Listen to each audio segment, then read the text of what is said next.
Promotion with Love. 13 years Mm. ago, being a spy was so incredibly cool. And even the anti-bonds like Harry Palmer were just very hip. And now the intelligence community is something to be feared. Do you love spy books, movies, and TV? Then the Spybrary podcast is for you. Hello and welcome to Spybrary episode 270. We bring you a edition of Section F. This is where Spybrarians get together to talk about a spy movie.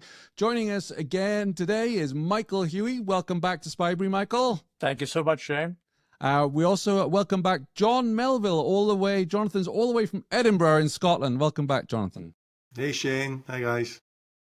And a big warm welcome to Pierce Reed, who's making his debut on the show today. He hails from New England. Welcome to Spybrary, Pierce. So we're here to talk about the movie. You picked this one, Pierce, so maybe you would like to introduce it for us. What movie are we going to talk about today? We're going to talk about kind of an espionage classic, which is 3 Days of the Condor. One of the really seminal espionage movies out there. It's on every top 10 list. Dates back to the early 1970s, and it really sets the stage for a lot of film and a lot of directing and a lot of themes that would follow it for the next really almost 50 years. Excellent. So we decided, I listened to your feedback about previous Section F episodes, and we realized that quite a few of us haven't watched these movies we're talking about before, and we don't want to obviously ruin them for you, but it's impossible to discuss spy movies, even spy books sometimes, without revealing some twists and turns and spoilers. But what we've decided to do going forward is have the first 10, 15 minutes or so of our episodes just to have a spoiler-free conversation. So we'll give you a taster of this movie, and you'll get a flavor of what it's about and whether it's for you, because ultimately this is what this Section F is all about, is to encourage you to try a movie you've not watched before or rediscover one. And that was certainly the case for me with Condor. I had watched it many years ago. It was a first watch for me. Michael, what about you? Was it a first watch, or how many times? Just a second watch. I watched it for the first time, I'd say 3 or 4 years ago. And I liked it very much then. Yeah, it benefits from a second watch, no question. Yeah. How about you, Jonathan? I've seen it a couple of times before, so much so I thought I owned it on DVD. So I was actually searching for it, and I don't think I ever did buy it. So I don't know where I saw it, but it's just one of those films, along with I think some other ones that we will talk about, like maybe the Parallax View and things like that. There's a little sort of group of films with this sort of vibe and this sort of feeling. So yeah, no, I'm very much a fan of it, even though I've only seen it maybe 2 or 3 times. Yeah, absolutely. And how about you, Pierce? How many times have you watched it? Because I know this definitely wasn't your first time. I would have to say dozens. Dozens, and it's okay. an interesting perspective, because the first time I watched it was as a high school student, barely 10 years after it had come out. This would have been probably 1981 or 2 when it would have appeared on TV, and then later rented it back when we could get Betamax and VHS tapes from the local video store. And it was one some friends and I watched and was absolutely blown away by it then, and I'm still blown away every time I see it now. So for those who haven't seen it, what kind of spy movie is it? Is it a loner on the run? Is there a team mission? Is it a bureaucratic chess game? So what I'm asking, is it more action-packed like Bourne and Bond, or more of a slow burn like a Le Carré? Well, all 3 of the categories that you mentioned are sort of present in the film. The bureaucratic back dealing, the man on the run, the everyman turned into a spy unwittingly. But it's very much more of a slow burn, with punctuated by some action sections that are not really what you would be used to in a Bourne movie or in a shoot 'em up car chase kind of movie. Much more in line with a Tinker Tailor soldier spy than anything Bourne. Excellent. Would you guys agree with that, or? Yeah, I think it's Hitchcockian more than anything. It very much fits in with kind of North by Northwest, 39 Steps. It's, Pierce was saying, lone guy on the run, but it's a smart screenplay. I think it's a really smart screenplay. There's some quotable lines from this film. But yeah, definitely not Bourne or Bond, not at all. Yeah. So, Pierce, as you've watched this dozens of times, can you give a quick, in a nutshell, what's this movie about? Obviously, without revealing spoilers for those who aren't familiar with it, and then we can get into the meat of the movie. I'll give a good lead off on it because if I go too deeply into it, it will spoil it. And unlike a lot of things that now I guess you'd call predictable, there are some really unpredictable twists and turns in this. It's one of the things that makes it very, very interesting. The background is that a small group of espionage CIA agency employees work at an out-of-the-way research facility in New York City, established in a brownstone called, I believe, the American Literary Society, something that pretty much guarantees no one's going to knock on the door and ask what's going on. And what they do is they read everything that is published, analyze it for material that might lead to um, espionage penetrations in the US, that might give ideas to the spy agencies, that might lead them to cracking codes or coming up with things that might present a threat to America. In fact, the concept was so realistic that the Soviet Union actually created their own version of it after the movie came out, which is a fun aside. In running sort of their day-to-day operations, the actual office is attacked. One does not know who or why it was attacked, but the staff of the office, with the exception of Robert Redford, who you clearly can't kill off in the first few scenes, is killed off, leaving him alone in New York and trying to figure out both what happened and to save his own life against the forces that are arrayed against him. And I think if I go too much further beyond that, I start to get into some spoilers. Yes, which But we don't want to do what you that. think might be the direction it's heading really doesn't turn out into the directions it's heading. Again, very Le Carré-like and quite cerebral. So again, being mindful of not giving spoilers, Jonathan, what was your first reaction when the credits were over, when the credits rolled, you'd watched this movie? How did you feel about it? You mean how did I feel right at the end of it? Yes. Wow, okay, that's a good question. Well, I think it's politically it's lasted well. I think it's still relevant, I should say. And I think watching it now, I think that could almost almost happen now. Again, not spoiling what happens in the last scene. I think the last scene actually does give you a little bit of pause for thought, just as much as the rest of the film. So We're definitely going to tuck into that later on, because that's yeah, definitely Spoilerville. So totally. But so yeah, so I think based on the whole film, it's a film I really enjoy, and I think we'll get into a bit more detail why. But yeah, I just think it's a really rewarding watch.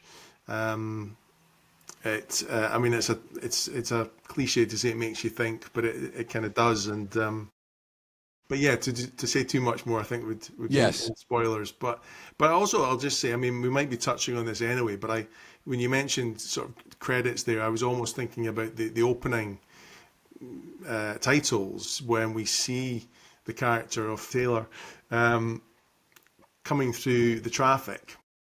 So I don't know if we're going to be talking about that sort of, just the yeah, we can get into that. I just think the way we're introduced to our lead character right at the start is really fascinating. And it's so disarming because as he's coming through traffic, again, not a spoiler, but he's riding a moped. And there are a few things absolutely less spy hero-like than watching your lead character putting through New York on a 100-mile-per-gallon moped as he heads to his literary society. Yeah, and it's kind of playful as well. I think the film at the start is sort of playful because you don't know where it's going, and even just with the titles when they're coming up and the names of I think it's maybe the actors or the crew, but they kind of Redford's character is right in the middle of them, so it's just kind of this funny way, almost humorous, and that opening 10 minutes or so is quite sort of lighter. The music is kind of lighter. So it's yeah. So I think it sets things up really well. And yes, as you're saying there, Pierce, about being on his moped with his little woolly hat on. I mean, that's something again. What I'm sure we will get into is the actor that they chose as the lead.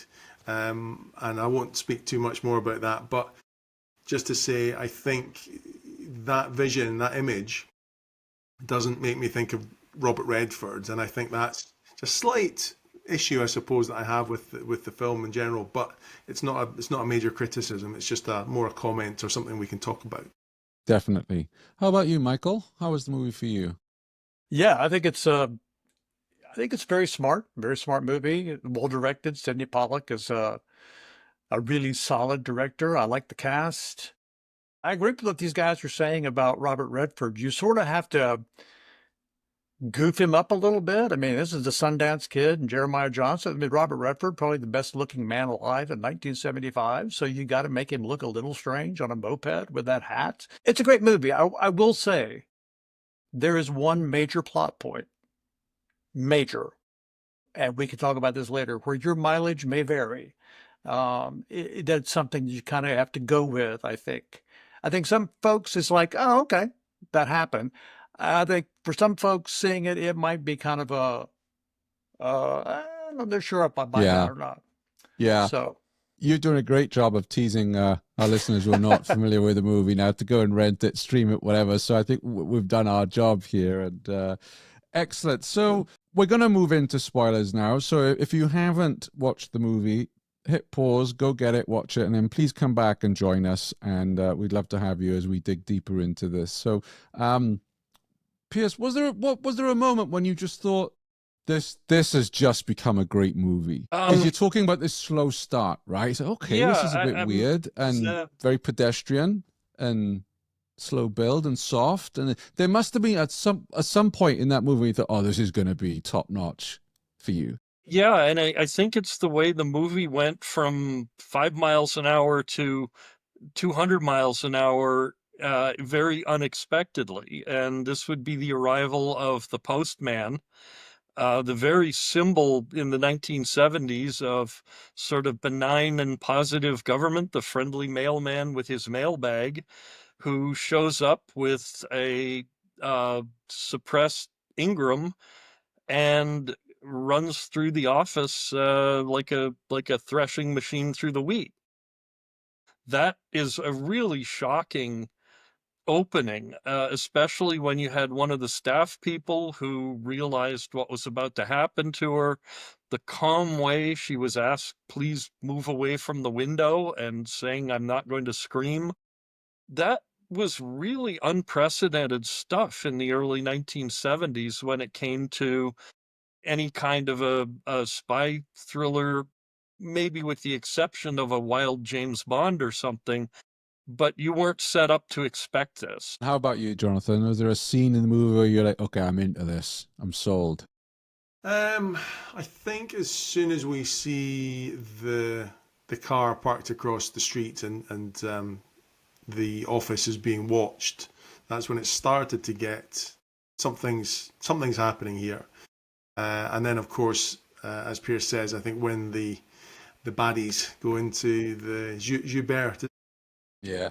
goes into the building with those guys and just systematically starts killing everybody, and you think, oh blimey, what's this? And you talk there, Pierce, about the kind of going from 5 miles an hour, which I guess is almost like the moped, isn't it? It's like the moped is that's what it's like on that. He's puttering along. The film's sort of puttering a little bit, and then it just takes off, and he gets into a Ferrari or something.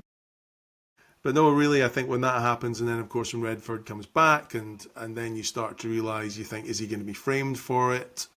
And that, I mean, that's something I love this is just one of those genres that I do love, which is kind of, it's a few different, you could call it a few different things, but definitely that man on the run, or the innocent on the run, or the sort of man being chased. And we've got all those so many films like that, even down to things like The Fugitive, which is not a spy film, but again, it's sort of a man on the run, and I just adore The Fugitive as well. So no, I think as soon as that happened, that's when I was like, all right, so how's he going to get out of this one?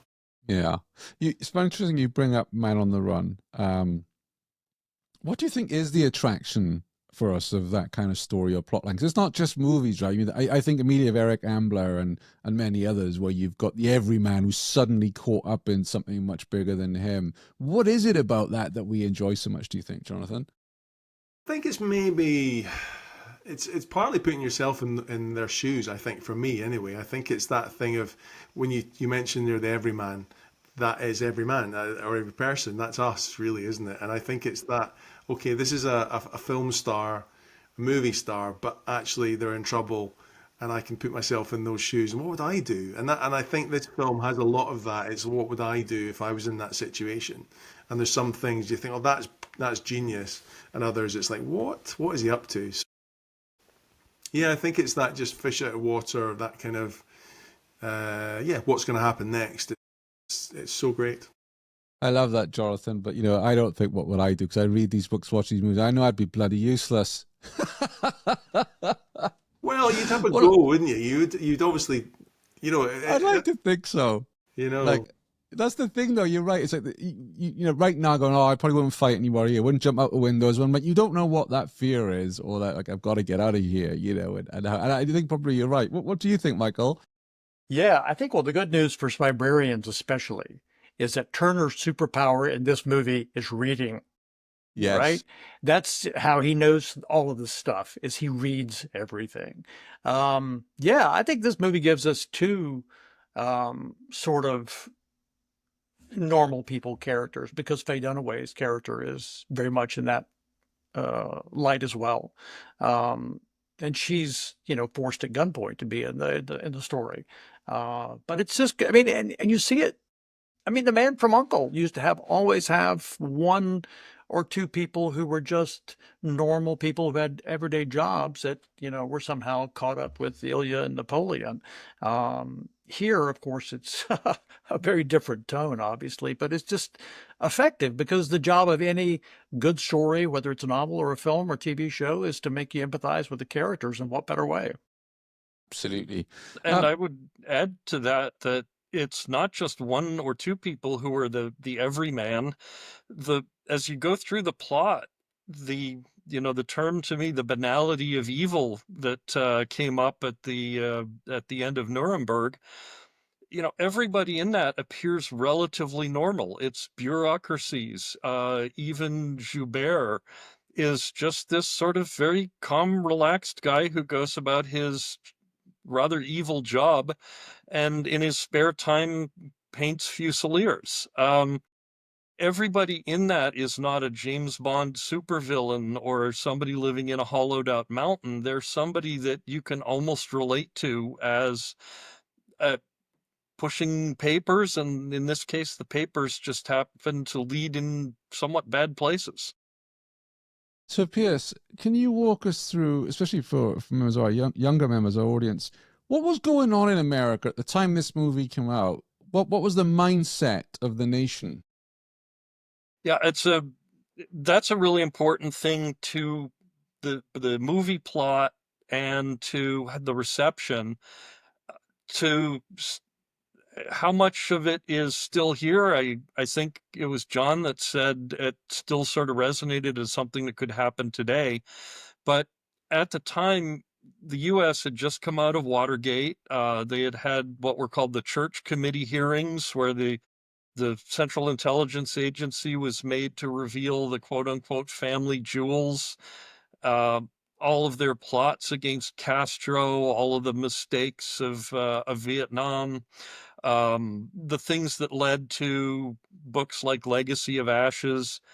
So the nation was in a very cynical mood about government in general. If you compare this to another everyman film like North by Northwest, the government is the benign protector, the wonderful overwatchers who are preventing the evil Russians or Soviets or communists from stealing the secrets. In this case, the government is sort of the bad guy, leading to, not giving away too much of a spoiler, even though we're in spoiler country. I think you we, can now. This is for we people come who've watched through it. the You can. oil shocks of the 1970s, the formation of OPEC, people for the first time standing in gas lines, the concern about the Middle East that was going on in the mid 1970s between the Six-Day War, the arrival of Mideastern terrorism and Palestinian organizations. And if you compare the book to the movie, the book actually was significantly rewritten, not just from 3 to 6 Days, but it was from a drug plot based in Vietnam to a plot that really revolved around global oil supplies. For people who were standing in gas lines when this movie came out, or recently had been, it was just a kick, like, wow, this is what's going on. So I think that's a little bit lost today, but I think we're a lot more cynical, so we embrace it a little bit more. Do you think that the movie stands up, John, today? Yeah, definitely. And I think some of the best films, it's kind of, it's a historic. I think the fact it's a historical document in a way, and that's something that I find fascinating is watching, because there's a lot going on here. You know, the whole New York setting. I'm trying not to go off on a tangent here, but I do think. No, you can. You can. Well, it's Section F. You can. I just think that looking at New York, in its, well, would you call it its heyday? I think certainly from a film point of view, it looks its best. That grimy, certainly from a UK point of view. I don't know what New Yorkers think, but maybe some noir film in there from the 1970s. Yeah. So, so there's kind of that, but also I just think, yes, that whole, what's been really interesting, and of course I knew bits and pieces about what was happening at the time, and certainly the whole kind of Nixon side of things and Watergate, and then the whole CIA, was it the church committee that you mentioned, or the church, and that's and something I read earlier was talking about how, you know, cinema goers, when this film came out, were almost walking out of the cinema and, you know, picking up a newspaper from one of those brilliant stands that they have in the street that we don't have here, and reading about, you know, revelations from their own government that were happening on the same day. And it just must have been pretty amazing to sort of feel like you were almost living in the film. So no, I definitely. Glad you brought that up. Yeah. No, but I'm glad you brought it, because for me, it was like, we're going to talk about characters in a moment, but for me, New York City is a character in this movie. And when you see the World Trade Center still up, and, you know, and the foyer, I believe they filmed in the foyer, which I remember going in there to get tickets with United years ago. And that was like, that's a time capsule. I found it quite jarring, actually, when I saw it. Crikey, you know, I wasn't expecting that. So I think you're right. And like you, I love that. I mean, we both think like the Sweeney as well, right? 70s UK. You go to some of those areas that were in the 70s in Sweeney, they looked awful. They're lovely now, or on Notting Hill. I mean, those houses go for millions. And I think the same thing in New York City. You know, I used to love watching Kojak for the same reason. You know, it's a very gritty Manhattan that was a rough old place at the time, wasn't it, Pierce and Michael? Apparently. Yeah, but at least it didn't have Max von Sydow in real life, you know, lurking around. Yeah, I agree completely that dirty old New York is part of the appeal of these movies. But I think this movie really falls in lines with, as Jonathan said earlier, the kind of paranoid conspiracy thrillers of the 70s, and the ending is so 1970s New Hollywood, you know, paranoia, post-Nixon, you know, that ambiguous ending. I mean, I'd love to hear, Pierce, what you think about the very last shot, since we're into the spoiler zone. Yeah, absolutely. And there's a whole list of movies that started to sort of come out at that time where you went from going to the movie to feel good and, watch Fred Astaire and come away feeling great, to where you were coming away with more questions than answers. Chinatown was not far off from that. The absolute Jack Nicholson classic with an ending that was, I won't spoil it, but you just sort of go, wow, The French Connection, Serpico. These were all sort of the New York movies, but also the movies that changed how people interact with entertainment and how entertainment was now used to push messages. And it translated into TV, I think, very much in the 1980s, starting with television shows like Hill Street Blues, where it wasn't just sort of Dragnet, we catch the bad guy.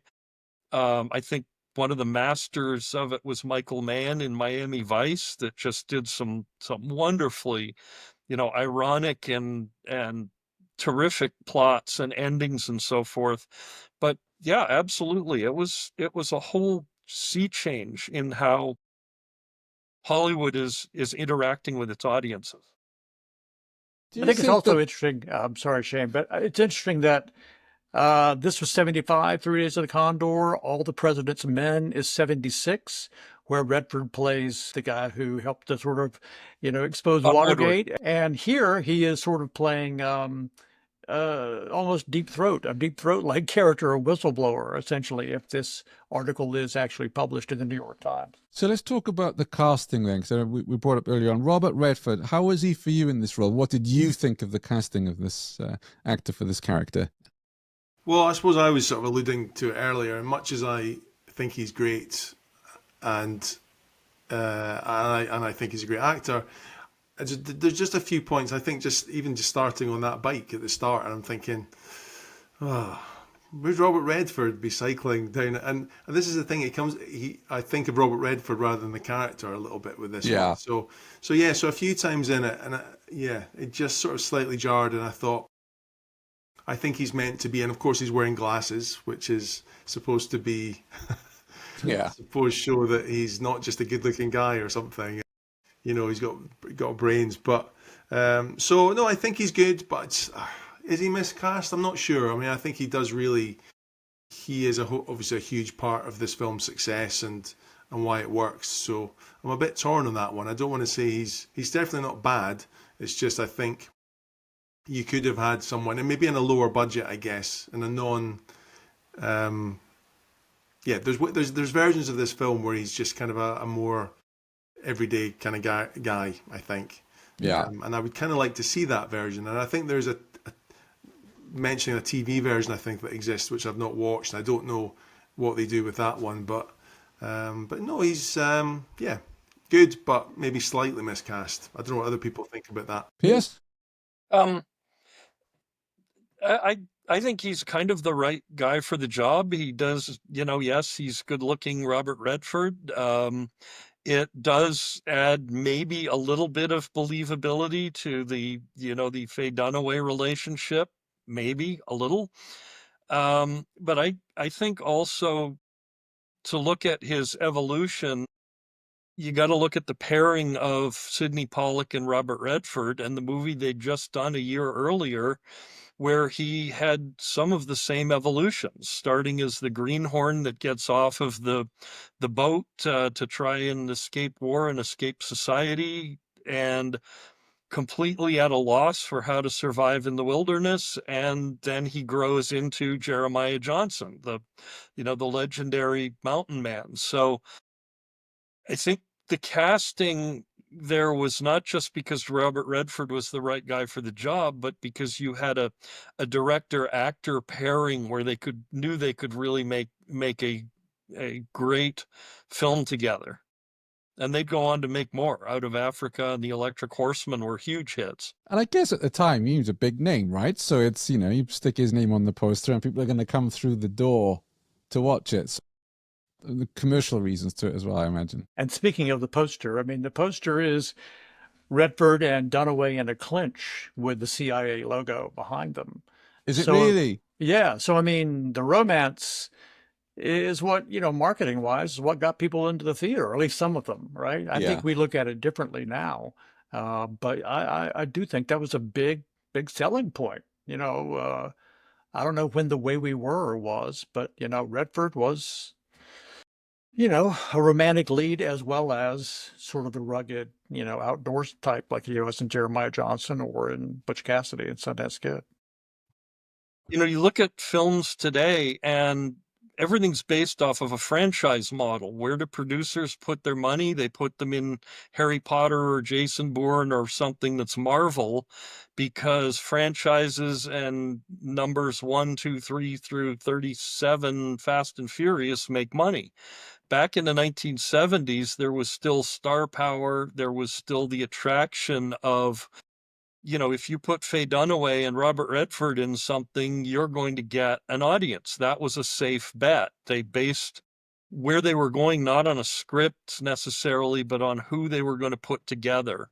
And I think that becomes a big part of why they marketed it the way they did. Yeah, I mean, for me, that whole romance, I've not really given the romance much thought, to be honest, because I just don't feel it's the strongest part. So I suppose that's what I'm trying to say, really. I mean, I think it doesn't quite work. I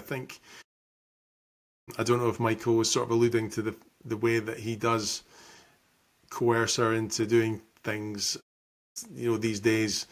You could have a go at it. I don't think it would go down as well as that. But so there's that, which is more a sort of modern sensibility of going, oh, I don't know about that. But even just trying to put myself in it just doesn't quite work for me, I suppose. I mean, that the sort of love scene that they have is clearly just put in there for the viewer, just for, that's maybe titillation, but there's not too much going on really. It's pretty tame, but it just slows everything down for me, and I think it adds a bit too much time, just pads things out a little bit. So, but maybe that's just as someone who just wants, we've got this kind of motion in the film that we've talked about. It took a little bit to get going, and then it gets going, and then it sort of slows down for this, and you're like, okay, what are we doing with this?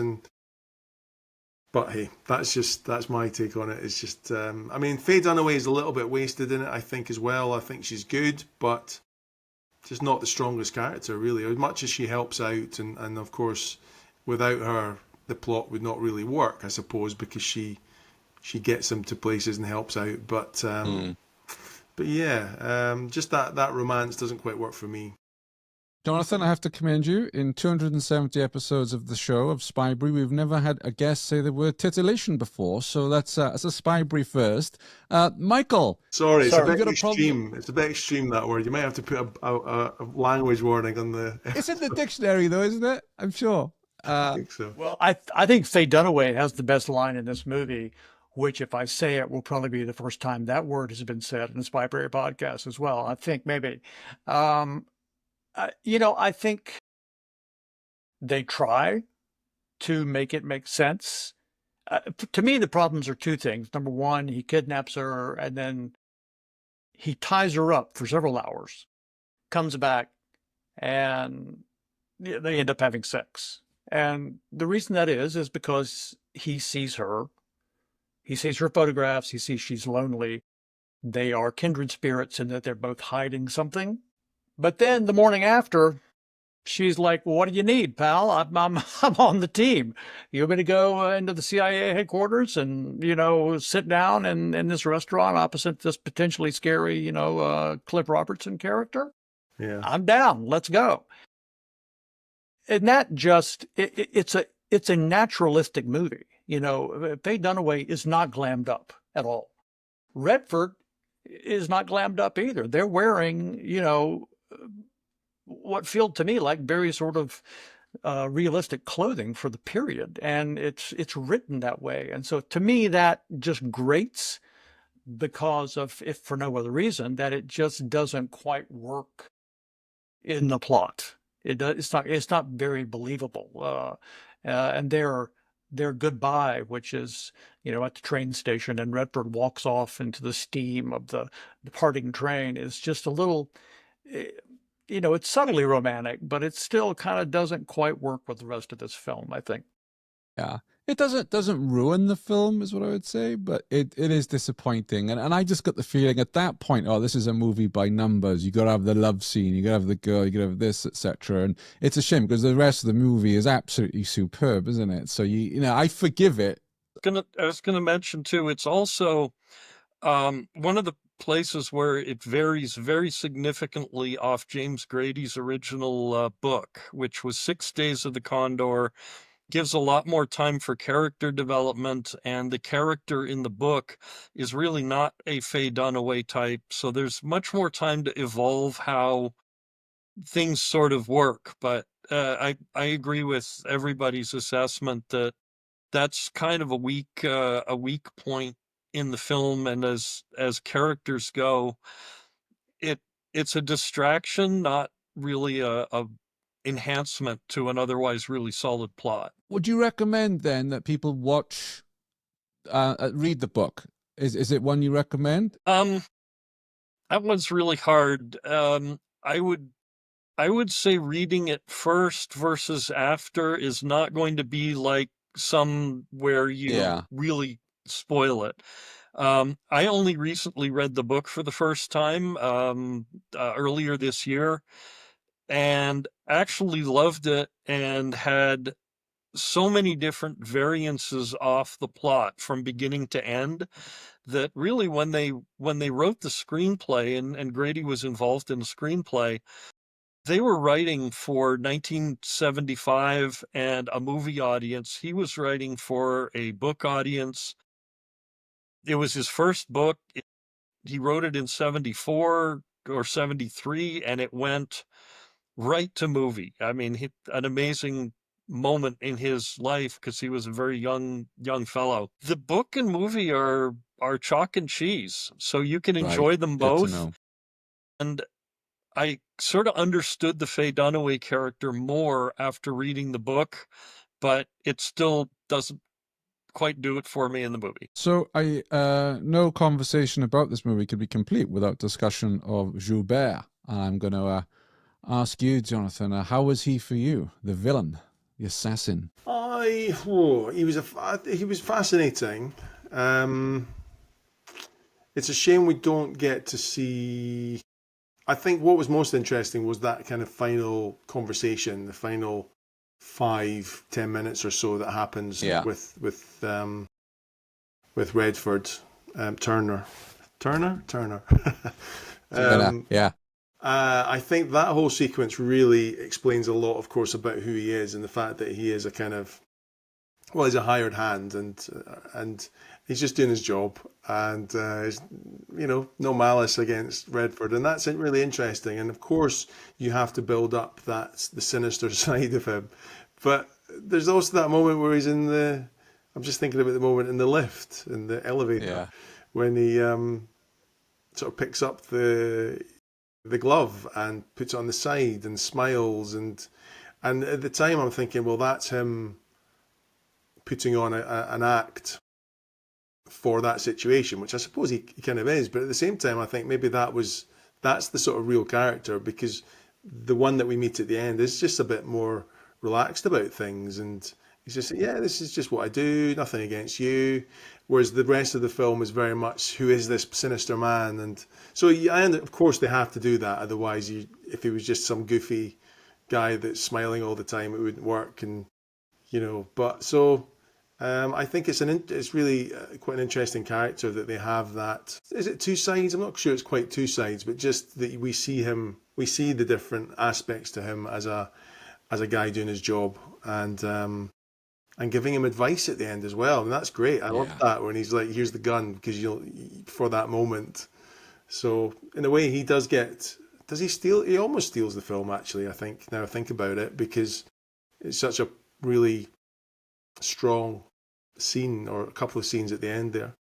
I actually pulled up the line here because I agree that it really resonates when Joubert says to Turner, "You have not much future there. It will happen this way. You may be walking, maybe the first sunny day of the spring, and a car will slow beside you and a door will open, and someone you know, maybe even trust, will get out of the car, and he will smile, a becoming smile, but he will leave open the door of the car and offer to give you a lift. It's like, wow. He's been there, isn't he, that guy? Joubert Yeah. has been there. He's been probably the guy getting out of the car. And then, go on, Pierce. I was going to say, I think one of the fascinating parts about him, you mentioned, John, that he's, two-sided. I sort of see him as no-sided. There is almost nothing about him. He is the perfect gray man. The only clue to his background really is when Robert Redford is describing him and says the accent, German, maybe from the Alsace area, opens an entire Pandora's box of background, right? Given his age, that would have put him right in the middle of a very ugly German government in the 1940s. Again, a common theme being brought up in a lot of movies during that time period. From the Odessa files through The Boys from Brazil, all of that. What happened to all of these bad Nazis? And the less they talk about him, the less they show you about him, the more sinister he becomes. And I think that, again, the wonderful disarming moment is the epitome of evil when he's got nothing better to do, sits in his hotel room and paints toy soldiers. Such an amazing contrast, and beautifully played by von Sydow. Superb. Michael, how was Joubert for you and von Sydow as the actor? Yeah, I think he's one of those actors you can turn the camera on and he has immediate gravitas and menace, if he wants to be, right? I mean, he's so good in the Quorum Memorandum, which really is a movie that we should discuss here at some point one day. Definitely. And I may have a cold take that I think he is probably the best cinematic Blofeld in a very disappointing James Bond movie. But yeah, I agree with what Pearson and Jonathan said. To me, he really, I do think he's a little bit different than most assassins we've seen in these spy films. And when he talks about it brings him peace, and he says it's about the precision of the work is what brings him peace. It's not personal. It's about the precision. And I think that's a really good line. I think for a killer, he is especially well written. I keep going back to that advice he gave. I agree with you, by the way, 100%, but I keep going back. He's advising. Is there you Pierce, correctly, you said, they'll call him as a grey man, as almost nothing, but why would he give that advice if he was just a grey man? There must be something within him that may have taken a shine to Turner or felt sorry for Turner. Why would he give that advice? And of course, I wonder what your take is on that. I think he saw Turner as a natural talent, and somebody who could be perhaps a protege, or somebody who, with no future in America, might follow in his footsteps. There's definitely a really strange sort of father-son thing going on there by the end. So we mentioned lines. What are some of the favorite lines in this movie for you? I'll start with you, Pierce.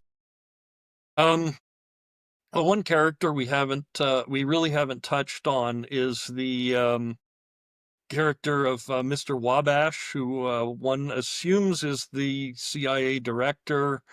In the book, he was a sort of an outsider consultant, the old man who comes in for advice.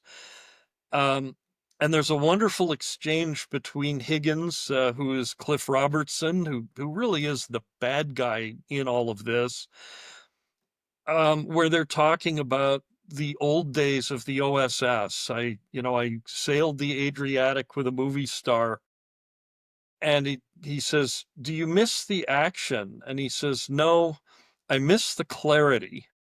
And I think that's one of the huge things that sums up films like 3 Days of the Condor, also sort of the 1970s, where you went from a very black and white America to many, many shades of gray. The post-Vietnam period, when it came to foreign policy, military, entertainment, everything was going from this Eisenhower era black and white to really not sort of trusting where things were to the shades of gray. I think that line sums up the film and is just a brilliant characterization.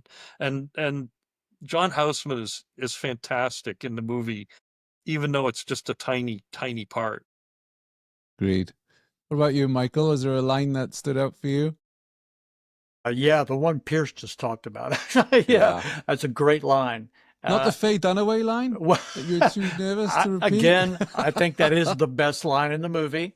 And I do think there are some lines between her and Redford that are so interesting and oblique. They're parting when they're talking about the guy waiting for her in Vermont, and he says, "Is he tough?"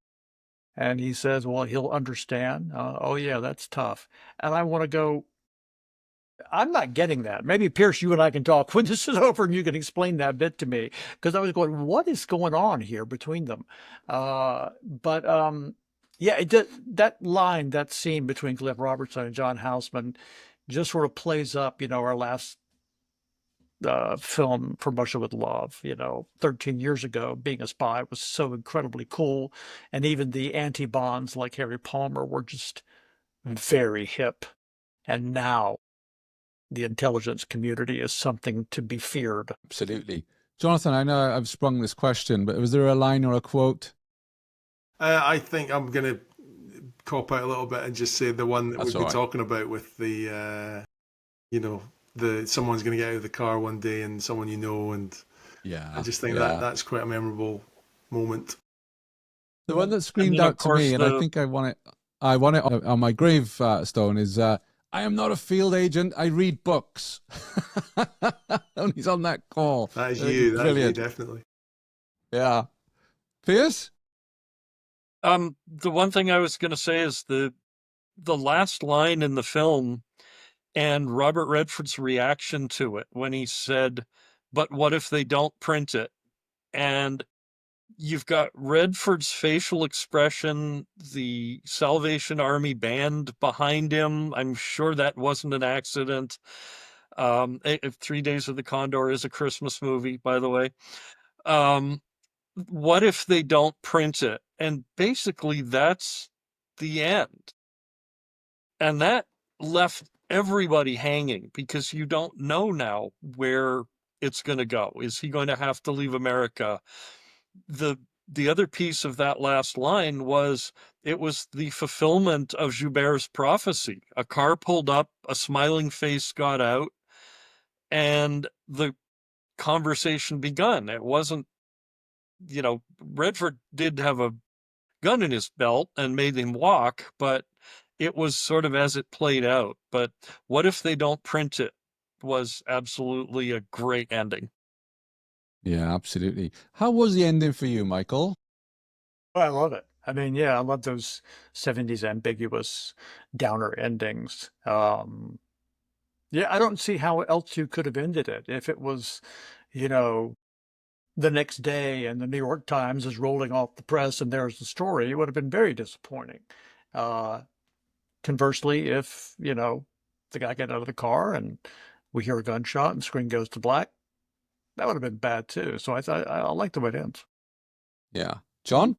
Yeah, thought it was great. Love as Michael says, love an ambiguous ending. I think, totally different, but I'm just going to throw it in anyway. The Long Good Friday, that end. That's another spoiler zone, but that ending, it's like we kind of know what's happened. We pretty much know what's going to happen, but it might not. Yeah, I think that sort of is perfect that someone come up with that idea of just pausing it there. Yeah, I think so too. I really like that ending, and that's why I was kind of asking you earlier on. Maybe I phrased it wrong. When the credits went up, what did we think? What was the reaction? It was like, oh wow, when we beat the bad guys Right. or whatever. And obviously, this movie is so very different because I kind of thought that's it. I was waiting for more, which is great, isn't it? Really, for a movie.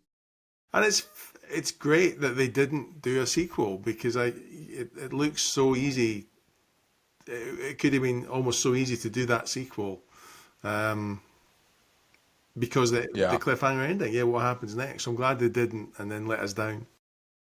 4 days. What would that be? 4 days of the Condor.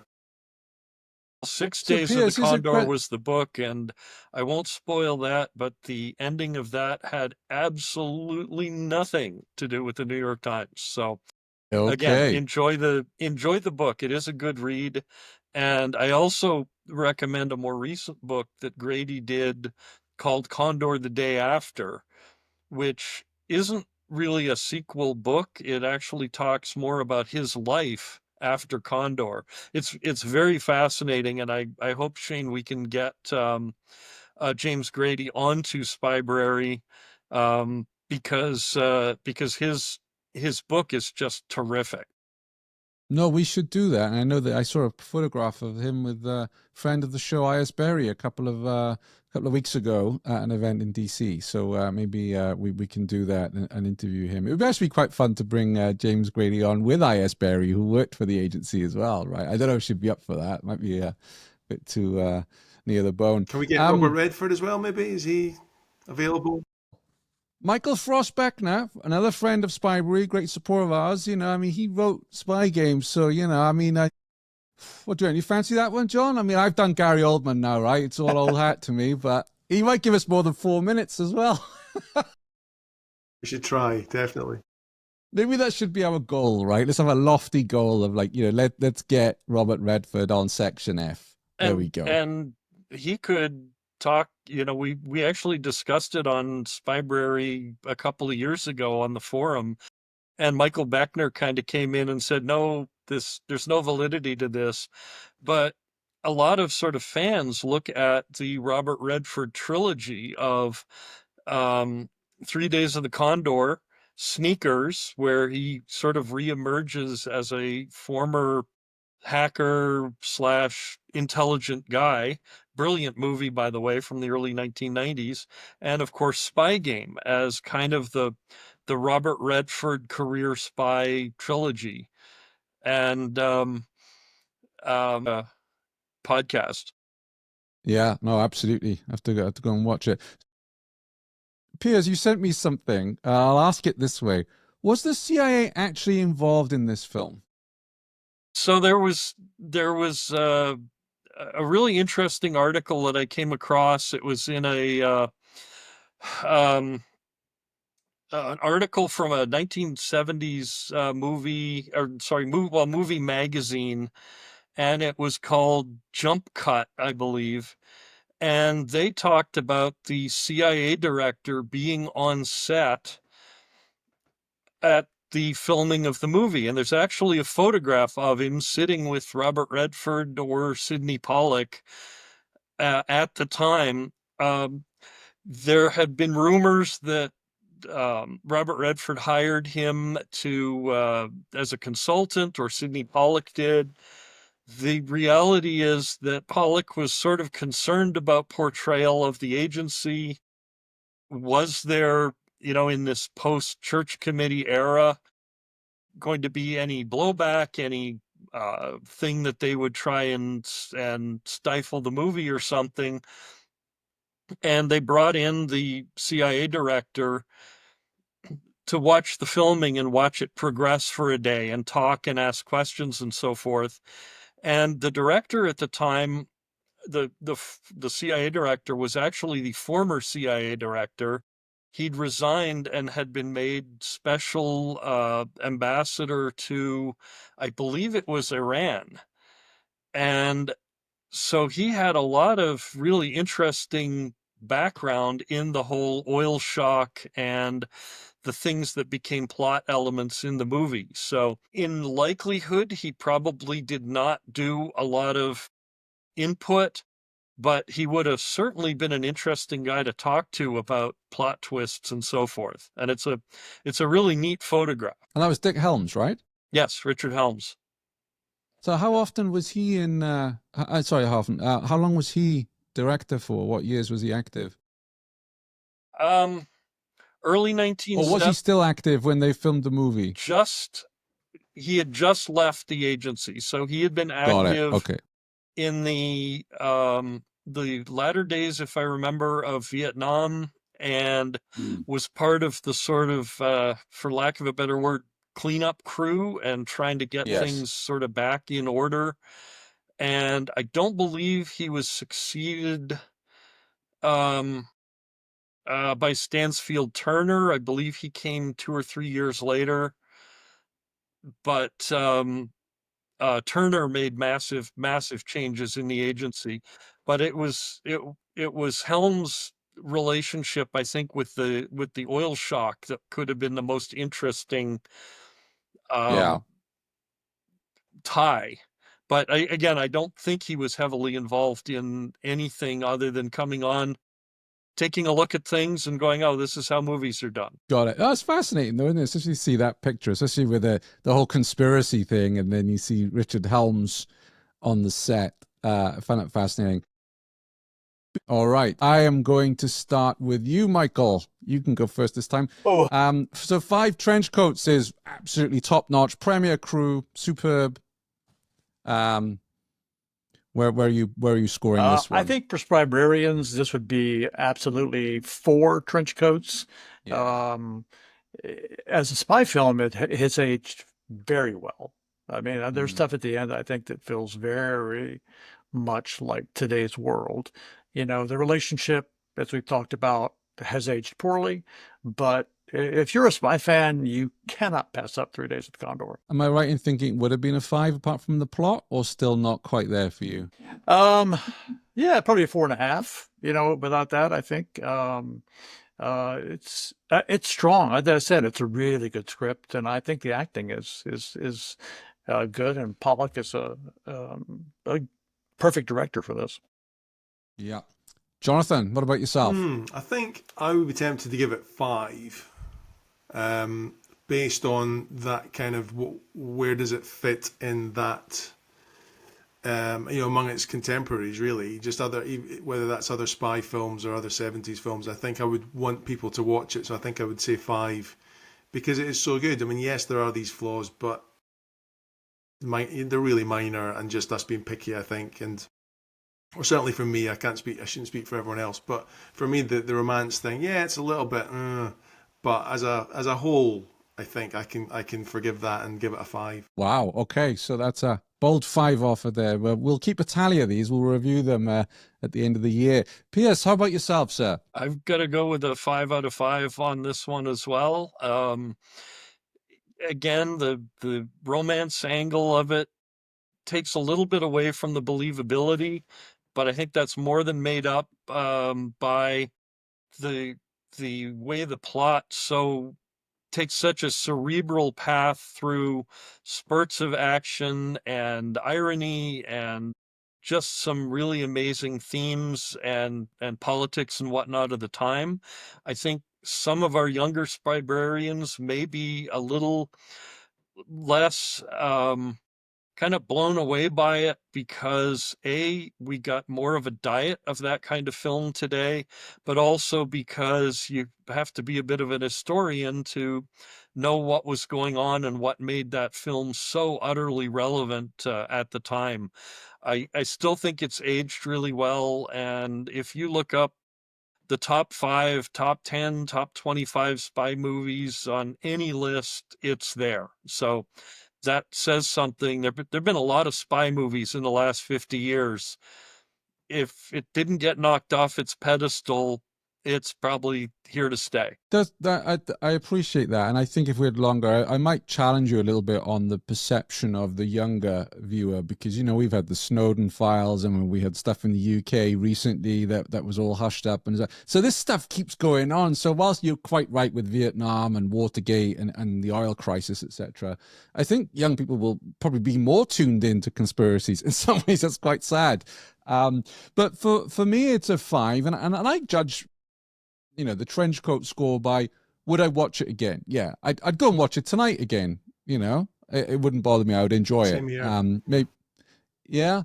And if someone said to me, recommend a quintessential Spybrary type of movie, and I'm like, okay, well, I think you mentioned earlier on, or maybe you did, Pierce, about if you like Tinker Tailor, you'd like this, and there's other movies like The Conversation, and I'm like, yeah, if you like that style of slow burn, but with some action and plenty of tension, because ultimately this is a thriller. And again, Michael, you said it's for spy fans, but I think even non-spy fans who just want a good thriller, because constantly you're like, how's he going to get out of this, and who's after him, and how on earth do you take on the whole system on your own, and using his own resources. So maybe it is one for non-spy fans as well. I can't answer that, obviously, but for me, it is a strong 5.